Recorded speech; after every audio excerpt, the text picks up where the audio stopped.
Okay, I look at Jesus in a very different. I sometimes look at him in a very like he can do whatever he wants. Yeah. At any time. Yeah. Like he comes down and wants to go and play football. He can win every game possible. Mary being the perfect feminine influence in Jesus' life to give him the perfect experience of the feminine genius, and Joseph being the same way, like the perfect masculine genius in a lot of ways. And so, in a lot of like, he is the perfect role model. And like, I don't think you're far off with what you're saying. Like this force field of grace, like that protects him because. Like he, in a lot of ways, like is like necessary in Jesus' formation as man, like that. In today's world, Catholic men face countless challenges on the road to holiness: addiction, anger, self-doubt, relationship struggles, and so much more. These battles can leave us stuck in mediocrity. But the truth is, we're made for more. The world needs good men. Welcome to the Hey Brother podcast, where we dive into these real struggles and share from our own experience as brothers and husbands and fathers. Together, we'll explore how to overcome life's challenges and become the men God created us to be. So grab a seat, brother, and remember, you're not alone. And then we're just talking, like brothers. We're just talking like brothers, man. Just like how we always, I think since we're not biological brothers, of course. Right. When you look, some people have confused us before. Yeah. I think I've gotten asked if I was your brother more times in Dayton than I've been actually asked if I was Mitch's brother when he's living in Dayton. You know, he's been here for like, 2 years? So, I mean, we got the similar like beard, no hair look. So I get it. Which is funny because I look nothing like my actual brother. Like my brother and I don't look anything alike. Yeah. When like we're together, it's like we worked together at an Italian restaurant, and when he was in college and I was in high school, and people will see us bickering like in the background and stuff, like at work, and people will be like, "Why are you bickering at the server? You've been here for like 3 weeks working." I'm like, "He's my brother." They're like, "Okay, that makes more sense." That's funny. So that was one of the things in which we were like talking about it, and that's funny because brotherhood's really difficult, and I think being brothers with somebody who's not your biological brother, there's a choice in the matter, right? Right. Like I don't like, because I think I've been raised well enough. Granted, I'm not as good as my parents have raised me, I would say. I think most kids would say that, but like something to that effect. Yeah. But like, for example, like my brother doesn't have my brother and I both feel obligated to each other to help each other and support each other. Yeah. Because we're biological brothers. At the end of the day, we're family, right? Yeah. And we didn't have a choice in the matter. That's just how it is. Yeah. But like, I had to choose to be your brother. Sure. In a sense, right? Because like, I could have just told you, screw you, I'm just going to play video games in my free time and I hang out with you, right? Yeah. So like, that was one of the things in which I was like, I think there's a deeper meaning to brotherhood when it's like, not a thing that you feel obligated. Like, I don't feel obligated to hang out with you. I don't feel obligated to do this with you. I don't feel obligated to talk about whatever we want to talk about. Yeah. I feel obligated in a sense now that we have grown together, and I feel like we are brothers more than my actual, probably I would say I feel like I'm closer to a lot of the guys here. Yeah. Jeff, Riley, you've interviewed before, more than my actual brother, because we have gotten to a deeper meaning of life together. Yeah. In a sense that you don't see anymore, right? Yeah. There's that saying out there like, was it blood is thicker than water? Mm-hmm. But the Christians flip that, right? The water is thicker than blood, right? Mm-hmm. Like or maybe it's always the saying. I don't know how the saying goes for 100%, but it's like, it's so true, right? Like the waters of baptism are thicker than blood, right? Like our biological siblinghoodness, siblingship, sibling. I don't know what the right word is there. It goes away, right? When we get baptized, because then like that's the thing that matters.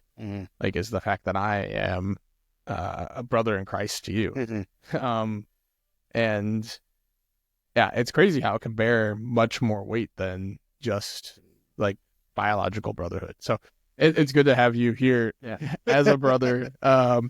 My brother Mitch is struggling through pneumonia right now or something. Who knows what? There's a lot of stuff going around.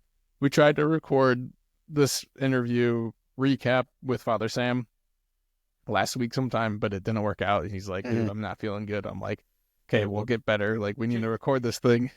And he was still like, nah. Like, he texted me this morning. Like, I didn't go to work, man. I'm feeling achy. And I'm like, that sucks. Like, you need to get better.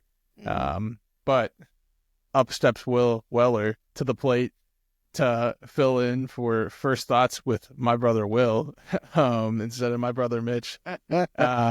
And we get to talk about Father Sam's interview. And that dropped, and you got a chance to listen to it. What were your thoughts on Father Sam? Wow. Okay, first off, the priest. Okay, all priest stories I've heard, so I always ask every priest, what I've always tried to do in every parish I've ever been a part of, I've always tried to want to get to know the priest. Sure. And so Father Sam started talking about how he's he is the pastor of a very small parish. I grew up in the largest parish, one of the largest parishes in the country, and it's big, massive. Yeah. Carmel. We had like 15,000 families, and it's like 20,000 plus people. Yeah. And so I grew up in a very big parish with like 5 to 7 priests at a time. Yeah. So like getting to know them was really hard because, we had 9 masses on a Sunday. Wow. So you didn't know what priest you were going to get because I never looked in the bulletin. Just like most other people growing up, you don't look in the bulletin. Sure. Yeah. That's what the old people do. Yeah. Yeah. And now me too. Yeah, no, my wife reads it to me every Sunday. We're driving home. She's like, we'll do the same thing. We'll talk about like, okay, this is what Father Kyle's saying in the bulletin article. Father Kyle's going to shut down half our parishes. No, I'm kidding. That's what people think is going to happen. But no, but so when he would talk about that, I was like, wow, like the benefit of being a part of a smaller parish as I am now, you didn't know your priest. Sure. And every priest I've talked to, because I've tried to get to know priests, I've always asked, how did you become a priest? Yeah. And a lot of them are like, I always expect this big story. Sure. Like God came down to them on a battlefield and they were like, I expect a medieval like story, and it's never that. Yeah. It's never that. It's like, I was working in my office. A lot of the older ones are always like, I was working in my office, I was just working my job and I just didn't feel fulfilled. And I started praying to the Lord. Yeah. And he was like, well, you're not getting married to a woman. So I have another woman for you. It's the church. So good luck. Yeah. She's a lot of work, a lot of kids. They're all very needy kids. It's going to take a lot. Yeah. And so when he would talk about his story, I was just like, wow, like the fact that his girlfriend had to tell him that he's going to become a priest was, I think, one of the most eye-popping things ever. Because of my wife, Maria, would have been like, I think you should become a priest. I think I would have probably gotten up and been like, I think we should end some relationship. Because I don't know where we're going with this. Yeah, that was like a pretty bold thing and he talked about it. One of the things that kind of frustrated me, and I shared the episode with Renee, my wife, and like I shared it with her.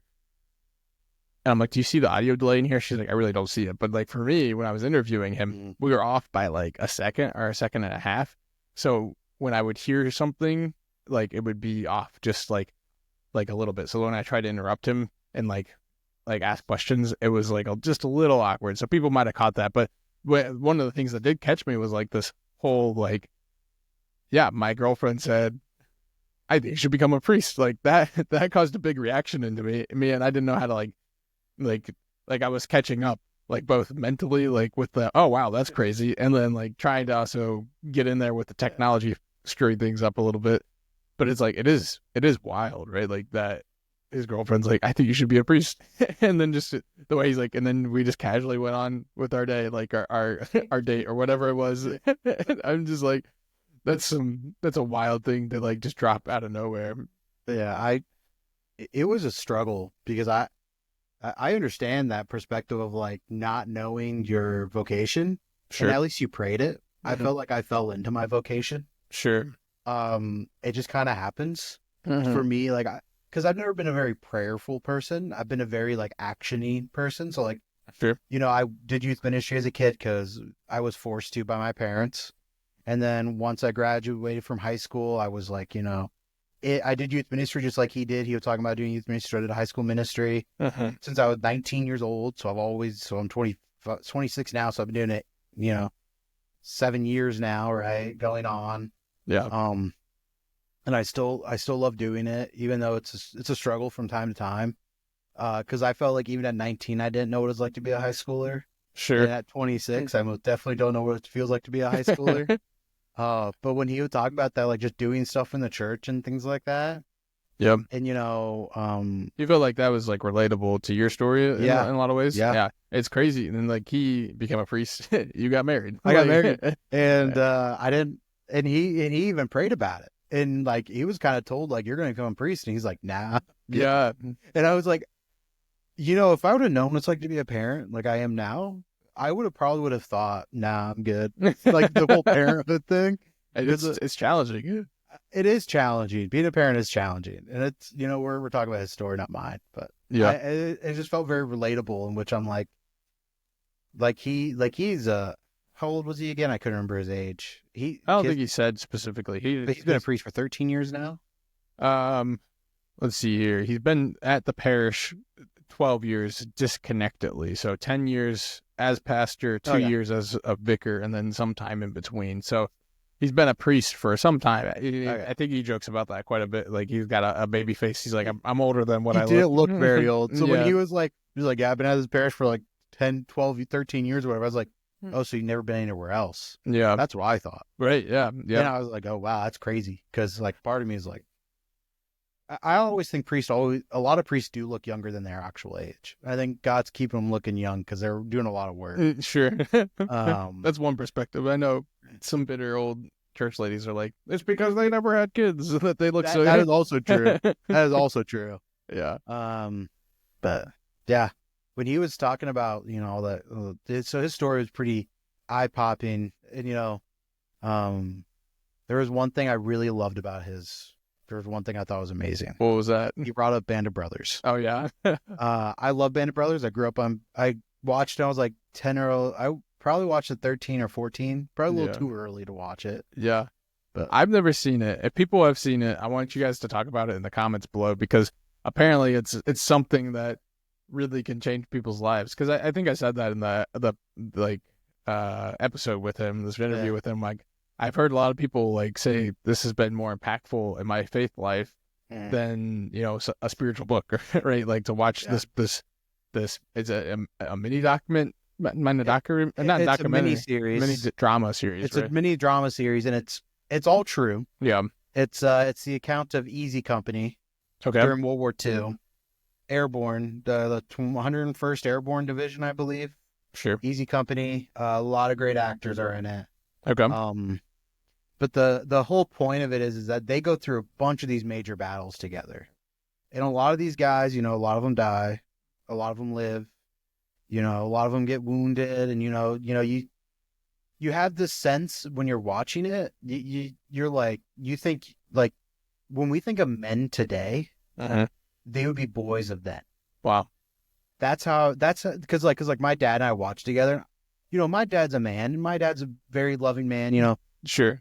great father. But like when we would watch it, we were talking about it like years later when I was like in high school, because we were watching it again together. And he was like, I call myself a man, but those are real men. Those are real men. Interesting. When they're at the Battle of the Bulge, the freezing cold, no winter gear, barely ammunition, we're told that they were going to be back home by Christmas. Yeah. And Christmas passes, and they are still there. Wow.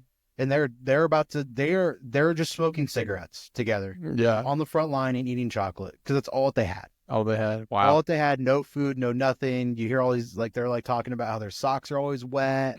and it's funny because they complain, and you see the Brotherhood because they're like, dude, your teeth are any whiter, the Nazis are going to be able to shoot you because your teeth are going to shine off the sun. So you get a little bit of bickering and bantering, and you see the Brotherhood in it. So this is World War II, right? This is World War II, and then how many episodes is it? It's, I believe, 10. 10 episodes. 10 episodes, about 50 minutes to an hour each. Okay. It's well worth a watch. I have it on DVD. Okay, maybe I need to invest some time watching it. Yes, you need to watch it, and I'll watch it with you. I think anyone who's listening should comment down below about their experience with Band of Brothers if you guys have seen it. Apparently, I feel like I'm in a very small minority when it comes to not having seen Band of Brothers. It sounds like a lot of people have seen it, but maybe I'm wrong there. I think a lot of great Catholic men have seen it. A And lot of great I Catholic. feel the same. And when the reason I bring up Band of Brothers is also not because I just love the series. Because but he talked about it, right? he talks about it, and he also brings up the fact that he's like, he was looking at other men. Sure. Like how the boy, there's a scene, I'm going to recap it real quick. So if anybody else forgets or whatever, there's a scene in the show, where the main guy, Captain Winters, kind of the guy you follow for the most part, gets off a train. This boy's like watching him the whole time he's on the train. They get off the train together, and he's like looking at him. And he's trying to be like him. Yeah. Which is a quick recap. He does a great way of explaining it. I just butchered it a little bit, but no, you're good. Yeah. And he's trying to live up to him. He wants to be like him, a real man. Yeah. Part of me was thinking while I was talking about it, was like, because I want to be like Easy Company. I want to be like the men of Easy Company. I want to be a great example. I want to be able to tell my daughter, my future son, my kids, all my family members. I want to tell them I'm a man and I did my best, right? Because that's all they could have done. But he talked about how he was living up to other men. He looks at the other men in his fraternity, a priest, in seminary, and that he's like, wow, I need to be like them. Yeah. And they're way better than I am. And I think that's really natural as men to like look for that guy who's kind of got to figure it out, or like there's something hierarchical written into our male brain, right? Like to try to see like who's got it figured out, and like, can I follow that guy? Women maybe a little less so. They have something similar, but it's oftentimes more communal, right? Like, what group of moms can I learn from to like be a better mom? Where we're always kind of like, where can I be better than Jeff or Nick? Where can I be better than Nick? Well, yeah, be better is like one sense, but like, or to be like him. Yeah, right. Yeah, like where can we see like these guys that are role models? And I think that's something that, I don't know, we can take for granted. I think a lot of times when we see that male role model, like it can trigger a bunch of different like thoughts in us, like a dad, like. For me, it's like when I see a male authority figure, I think of my dad, right? Yeah. And like the wounds that come with my dad, right? So my dad was an HVAC HVAC specialist. I'm sure there's HVAC engineers out there, but like what he would do is like what he does to this day is he goes through and like does blueprints for a building, like how can we efficiently cool this building and make it optimal in the way that it's running. And that's the way his mind operates all the time, is like this efficiency kind of mindset. And that impacted me and my siblings, right? To have like this perfectionist streak in us. Like, how are we operating in efficient ways, in optimal ways, right? And so anytime I see a male authority figure, that's in the back of my head subconsciously going on. And it's like, if that guy is like my dad, he's seeing all that could be wrong in me, right? Like he's seeing all the errors that can be happening. So like, I need to make sure I got my stuff together, because if I don't, I know that he could see that. But that's like me projecting an experience onto a guy. And I bring that up because it's like when we look for those role models, those male role models, it's good. We should look for guys because they do have a lot that we can glean from. But when we have like different areas of our relationship with our own dads, our first male role model, like it can blur what that looks like. I don't know if that makes sense. Yeah. So, okay, I'm very different. Yeah. Because I was like thinking the same thing. I was like, wow. Like when I look at like, I'll try to think of like dads. Yeah. Because we're both fathers. So I always look at the dads first of like, or of men who've had kids, at least, of like men who are like, who I don't live up to. And I've always been more of like, because my dad's always been pretty open with me, especially as I've been in high school and as an adult now, of like his struggles when they were first married and stuff like that. And so my dad's a financial advisor, so we talk more finances together. Sure. And he's a convert, so don't hold that against him. What? I'm not holding that against him. It's actually funny. We always joke because he's a younger Catholic than I am, because he converted like in like 2005 or something. Interesting. So I always joke that he's young to me. Yeah. He doesn't have much Catholic knowledge as I do, because he's too young. That's awesome. But no, I was like, and like even like my father-in-law who's raised 12 kids. You know, because before I even met him, I was like, Maria, I was like, I don't know what to live up to this guy. Yeah. Because like my intent is to marry you, I think someday at this point. Sure. When we were dating, so I was like, how am I supposed to live up to this guy? And you know, he's been very open with me about things that go on in his life, right? Yeah. You know, where the struggles were, why were we struggling, and so it's helped me understand that like my role models, you know, are also just like me when it comes to having their own struggles, having their problems. Do you feel like you were kind of like maybe idealizing him in a way? Yes, I was more idealizing him, like that there was this, that he was the borderline the perfect man. Sure. Because somehow he has survived 12 kids, 8 girls, and 4 boys. 8 girls. Okay? Yeah.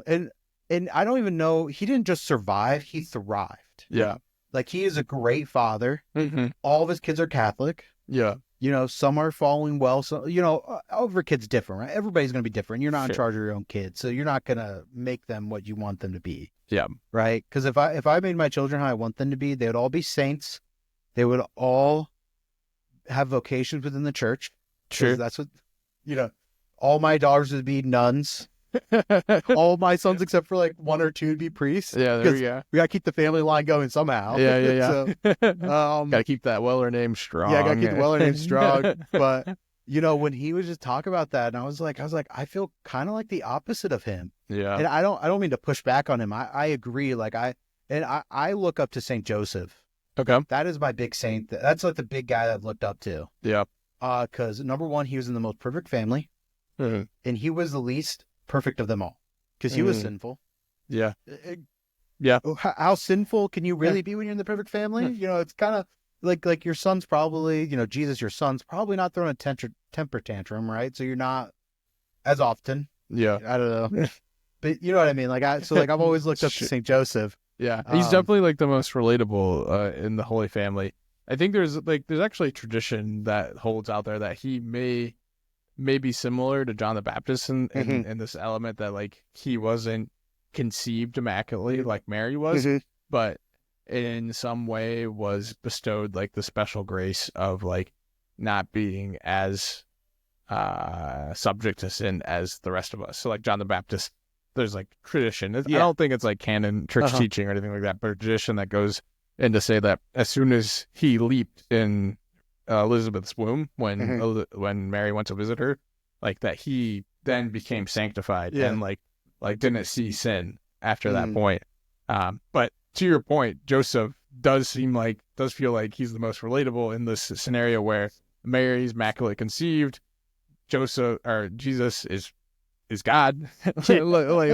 like okay, like what do I do with this? Yeah. It's yeah, that's what I always. So I see what you mean, and I think, you know, Jesus had God, his son, Jesus, God, is also his son. Always weird to think about in the same time. But you know, he had bestowed some kind of, you know, almost like a, I don't want to say force field, but you know, like a grace, a gift, you know, a protection from sin. Yeah. And you know, the angels probably worked overtime for him. You know, God's like, I don't care what happens. I don't care how many hours you have to work.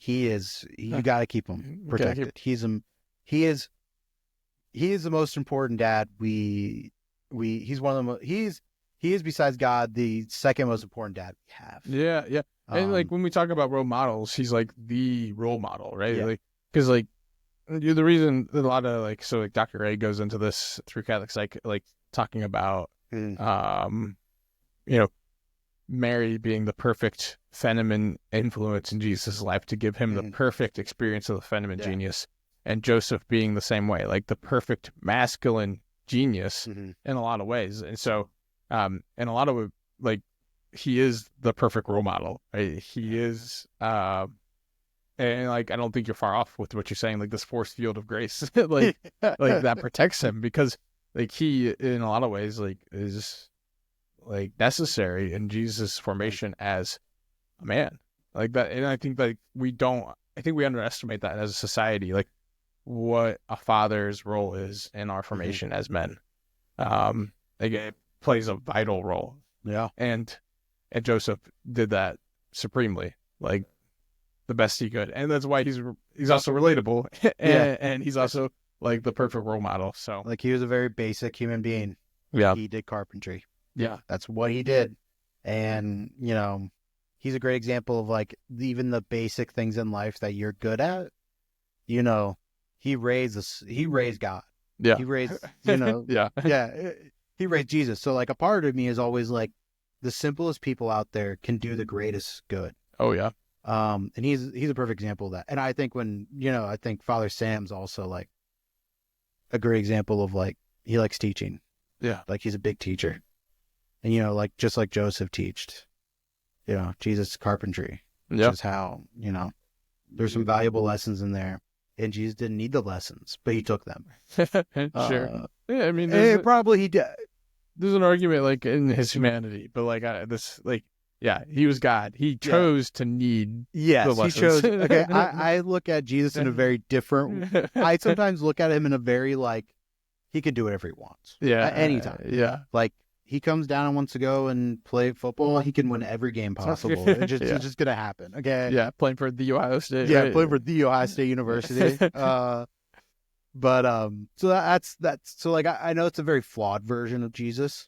And I think I'm just going to plug it in here real quick. I think the chosen version of Jesus is probably the closest thing I've found to a very realistic version of him, which is he understands emotions, but he also has a sense of higher understanding of what's going on. Yeah. They do a good job of balancing like that divinity and humanity, like, and that's what we always got to come back to with Jesus. But I think Father Sam does a great job of like being, I think, humble in the way that he presents his priesthood. That was something that inspired me, and hopefully inspires guys out there. I don't know, can't remember what I asked him. What did he want? Where he wants to grow in. What did he say? He said, I relate to this too with him, which was, he wanted to, he was talking about how his brother and him don't ever like, he talks to him like once every couple of months. Yeah. And he wants to communicate more with his brother and reach out to him. Yeah. I think he was more of a sense of reaching out. Yeah. Reach out more, be initiative. Yeah. And I think this is like something as all of us have been can like kind of, relate to some degree. Cause it's just like, it's so easy to kind of just get stuck in our own lane and like just prefer, and solitude's good, but like when we start to drift into isolation, it's like, okay, we actually need people more than what we'd like to admit. So I think with that though, like it's a good place to wrap things up. Yeah. And hopefully you guys enjoyed Father Sam's interview. This is Will and I's thoughts on Father Sam's interview, but we really invite you guys to talk in the comments below. Am I crazy to not have seen Band of Brothers? Let me know. Like, I'm sure some of you guys have some. He's crazy. Some of you guys have some pretty strong opinions about that. And like, yeah, what you guys' thoughts are on Father Sam's interview? We'd love for you guys to join the conversation and subscribe to the podcast. Like it, share it with a brother who might need it. And, we're on a journey to becoming the best man we can be. And we want to invite you guys onto that with us. And so we'll catch you guys next time. God bless.